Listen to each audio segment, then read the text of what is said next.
Thank you for listening to the Following Films podcast. In Traumatika, a young boy's night terrors become reality when his mother begins showing signs of demonic possession. What he's about to experience will haunt him for the rest of his life and claim countless lives across generations. Today I'm joined by the co-writers and director of Traumatika, Pierre Tsigaridis and Maxime Rançon. Today's episode of the Following Films podcast is brought to you by Google Workspace. We keep things running smoothly and efficiently here at Following Films with the convenience of cloud-based Google Workspace programs. Google Docs lets you work and save on Google Drive. Hangouts lets you video chat.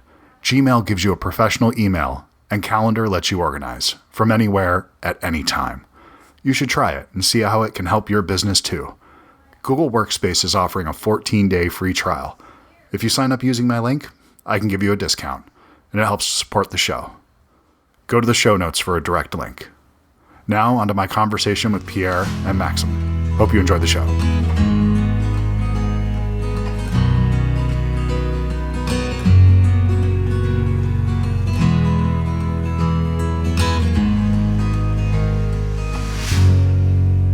How are you doing today, guys? Good. How are you? I am good. I'm good. I just watched the film, finished it a little while ago, about an hour and a half ago. And I guess the first question I have to ask is, are you guys okay? That's the good old question we keep getting. Yeah, that was the first question from the premiere at Fright Fest, and it's like every Q&A question, and yeah, it pops. Well, I mean, I apologize for my lack of originality and just being kind of tongue in cheek about it. I appreciate people being concerned. People wanting to check in with us. It's actually the opposite, because I assume after making a film like this, you don't have anything left inside. Like, you've exercised everything that's inside you. So I would imagine this has to be a cathartic experience. You're getting everything out. Like, the last movie I went to see in theaters was Freaky Friday, if it's to tell you a little bit. Like, yeah, Perfect. We chill after. Well, okay. The thing I love about this film is there's a tendency in horror films right now to films that are very violent, that they forget how to be scary, though. Where it's just you dwell on the violence and there's no emotional investment in that violence. You don't care about it. It's just, let's see how long we can push this thing forward, which serves its place. It's fine.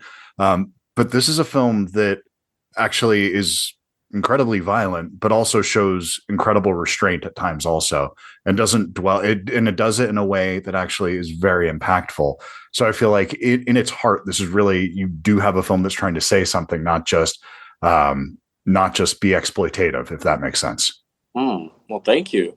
Yeah, we try to keep it we try to keep the human aspect of the characters really present. I think we like to, for this film, maybe not so much with Two Witches, but for this film, we really wanted to, treat this horror film like a drama. Like, if you take away the horror aspect of it, it's actually kind of like a really sad drama that would probably be unwatchable if it was just drama. You know what I mean? Actually, So this is where the cathartic aspect of horror actually comes into play. Is the violence, the gore, the scares, the demons, the demonic possession. It's just a way to package it into an entertainment, thrilling way for people to tackle very, very, very heavy subject matters, and yeah, so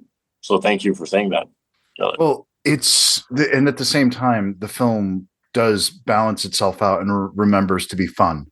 There's moments that are, I literally laughed out loud. I think I wrote it down here. It's when AJ Bowen says, "I will fucking smoke you." Yeah, I died, and it's like, and I'm kind of a sucker for him anyway. So it's just, when I always enjoy his performances, but there's moments that are just absolutely like pull that rug out, and or even there's a moment in the mirror, which I think that kind of encapsulates the entire film in a way, because it's really about memory and perception, and the weight that trauma carries, and how what you're perceiving, is it actually happening, or is this something that you're just bringing the story that you've told yourself over and over again? And it's something that I'm deeply interested in. But you think about that moment in the mirror where he's like kissing the mirror, and then it's kind of, I'm laughing at it. Yes, exactly, with the eyebrows, and I'm laughing at that moment. Yeah. But then immediately after that, there's one of the most disturbing images in the film happens right after that, and it's something that's not incredibly gory. It's something that you actually show restraint and you pull back on, thank God.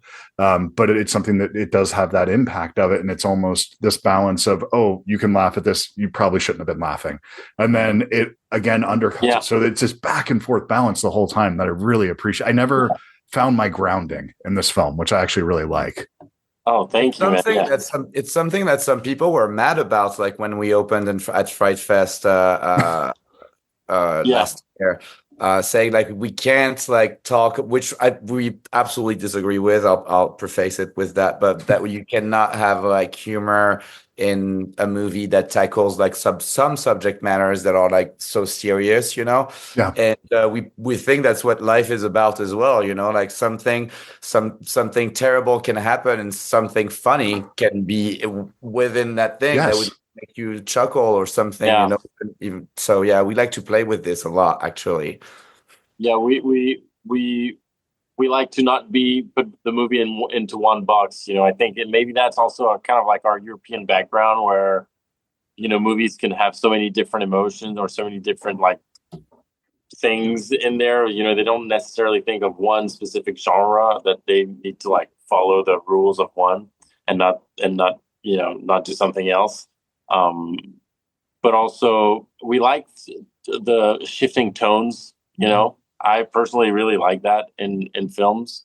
Some people don't, you know, so it's like not for everyone, but like Max was saying, you know, something can have one tone and then I think it's better because you mentioned that really disturbing scene. It's like, because I want to feel it like a punishment, you know? Yeah. Yes. You know, you're getting punished right here because it needs to feel like that. And it needs to feel like that for the audience to understand why Abigail's character is how she is, you know, in the beginning. So I think it's also good to like switch point of views and perspectives and see the villain, like, and you think, oh, this woman is terrifying and she's just the villain. And then after that, you're like, oh, well, you know, she was just a victim and she was just forced and she was just like under the, you know, the what's it called? The domination of something way worse than her. And it's kind of the case for a lot of crimes that people do. You know, it's kind of like a metaphor. A lot of criminals, they still think they're the good people. You know, no one thinks they're the bad people. Like, you know, everybody villain thinks they don't think themselves as the villains, you know. So like, you know, if you ask people that are in jail if they should be in jail, and a lot of them will say, no, I should not be in jail, you know. So the demonic possession is kind of a metaphor of that idea, is that, oh, we're forced to do things, or we end up in situation where we cause evil, but people were not inherently evil. So that's why the trauma, the infectious disease over generation after, you know, like that's why we wanted to do like an old, you know, period piece opening where it's like, oh, it's been going like this for so long, because, you know, the evil is the metaphor of the trauma of, you know, people's lives in real life, you know. And I mean, there's a couple of possession films that start in the desert that turned out pretty good. So it's not a bad footing to start with, where you have. Thank you. Well, we didn't know. We had no idea. We had no idea. Yeah. we thought it was the first time somebody was doing this. We were like, why? We wanted to do like Iraq, and then we're like, oh, we'll do Egypt, you know. Well, I mean, there's the very clear nods that happen in the film throughout, even with the name of the demon and those kinds of things that are very clearly influenced by. Of course. But you're doing something wildly different with it. It's not a beat for beat. In fact, I think you're doing something that I really respond to, where it's about perception. You were talking about this idea, but it's layered on top of that with there's this thing that you're talking about with evil and somebody that's a bad person, but it's how they perceive themselves, how you perceive them. And then with context, you actually see that you were wrong. And so you never fully get the real picture of what's going on until the end of this film. And it's something that I think it warrants a rewatch. that I want to go back to this film and kind of see how the breadcrumbs were laid out throughout the film, because I feel like it's something that even if I knew the ending of this film, I could still appreciate it. But I think it'll get better with subsequent viewings. Oh, thank you, man. Thank you so much. Yeah. Well, that's something that we want to do as well. Again, to go back to moments of like where the tension is dropping suddenly because like there's something that's kind of funny. Yeah. It's like we want to be able to scare people in theaters or the audience when they're watching the movie, but we also want you to breathe at some point, like, but with all this without leaving the action. So a little awkward line or a little what the fuck moment is always like working for this. And I feel like we keep loving doing this. So, well, I feel like that's for some reason in the US, there's this pushback against that, but it's not honest, because every funeral I've been to in my life, people have laughed during that funeral at some point. Okay. The people that know that person well, that are celebrating that person, that are honoring that person, you will exchange a story that you love about this person that's probably humiliating, that if they were there, they'd been laughing along with you. Exactly. It's the people that are disconnected from that hold it in such high regard. Exactly. It's like if you've been through things, you deal with it through humor. You deal with it. You can have both those things happening at the same time. Yeah. Something really interesting happened in France. I don't know if you know, Pierre, about this. I don't think we talked about it. There's this famous French comedian who died because he fell from his balcony. Oh yeah. And he fell and just died, like trying to reach for his phone, like it's a tragedy. But he was a comedian, and he was an Asian French comedian. And all of his friends basically, like, to honor him, the way that instead of posting something that was like, oh, sorry for the loss or whatever, they were literally posting like racist Chinese jokes about, like falling and dying stupidly. Yeah. And it was so much more emotional for the people who liked him, because that's how he would have wanted to be celebrated. And laughter is I think it's always welcome. That's all we have, guys. Like, it's this crazy world. 100%. Especially now, consider the way the world is right now. I think it's important to get your head around some of these ideas and themes that you're talking about in this film, but you have to do it in a way that feels honest. Even though this is a very heightened reality, when you get on that soapbox and you tell a story that is, here, I'm going to tell you about trauma. We're going to talk about trauma for 2 hours. Yeah. Fuck, man, I have no interest in that. None. Yeah. That sounds you have to make it, you have to make it worth your time. You have to make it entertaining. I think, that's why we humans do art is, we're all going to die. We all have like big existential problems, and we need to be distracted, and we need to put the real problem into the distraction to feel better. Because if we only distract, something's missing. This is where the catharsis comes into play, and this is where demons come into play.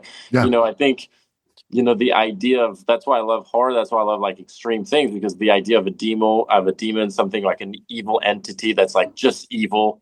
It's such a powerful tool, to express all of the problems of life. You reshape them into, devils and possession, or witches, or werewolves, or whatever you want. And that's what I love about horror, is that you can actually tackle any subject, but get it with a good scope and with a distance that makes it possible to enjoy and make it, cathartic in that sense. Well, we have to keep our stories. We use storytelling to keep a metaphor at an arm's length, because if you tell a story directly and say, give advice, you need to do this to get to here. Mm-hmm. Yeah. People don't listen to that. People don't listen. You need to give a distance. It's something primal in us that goes back to us sitting around a fire telling stories to each other. I think it's just something innately human about being distanced from our stories. It makes us inefficient creatures, but it is something that's really fascinating. It's like some people can't cry about their own problems, but then when they see a drama, I mean, I'm kind of like that, and then I see something, I see The Notebook, and I'm fucking crying. You know what I mean? Yes. So, if I'm watching like a Jack Black movie and I find myself crying. I know there's it's not the movie that's doing it. There's something else that I'm not dealing with that but I need to that's the use dial of into. art, you know? Yeah. That's why art is so important. Absolutely. And so one other thing, and I know this is hyper specific, but the song, is it Heidi Heidi Ho by Cab Calloway that you use in the film? Heidi, Heidi, Ho. Yeah. Okay. That's what I thought. That's what that was, because I didn't take a note on it, but I was just like, that is such a creepy song. It's one of those ones that every time I've heard it, I can't believe that was a pop song at one point in time. That was just, it's always been one that's felt a little bit off, and I really appreciated the way it was used. It's like these old things that now feel super creepy. That, you know, I think younger now, I mean, like even generations like us, we all immediately click and like something's off, you know. Oh, Minnie the Moocher. That's the name of the song, right? If I remember, I think that's the name of it. Minnie the Moocher. I think that's the name of the song. I could be wrong, but if I'm thinking of it correctly. But anyway, the song with the animation in that moment is very creepy. It reminded me of that. But I got to tell you guys, I really did enjoy the film. I'm hoping there's more coming down the pike like this. I can't wait for people to see this. This is probably the smartest trailer I've seen in a long time, where it took me back to Spit on Your Grave, or, you know, one of those type of things, or Last House on the Left, where, you know, Last Remember to Breathe. Yeah, that kind of thing. It's just a movie. It's just a movie. Yeah, which is what you're going to, that you survive the film. You don't simply watch it, or whatever the exact thing is there. And that's all it took. I was like, you know what? I'm going to go in, and that's all it took for me to be on board with this thing. And I got so much more than I was anticipating based on that. So it's the perfect hook to get you in, where it's not overselling it. Cause I think this movie is scary as hell, but it's also a lot of fun. So congratulations, guys. You got something special. Thank you so much, Chris. Thank you, man. Awesome. Thanks, guys. Take care. Thank you. Bye-bye. Thank you, Chris. Have a good day. Thank you so much. You too. Bye-bye. Thank you.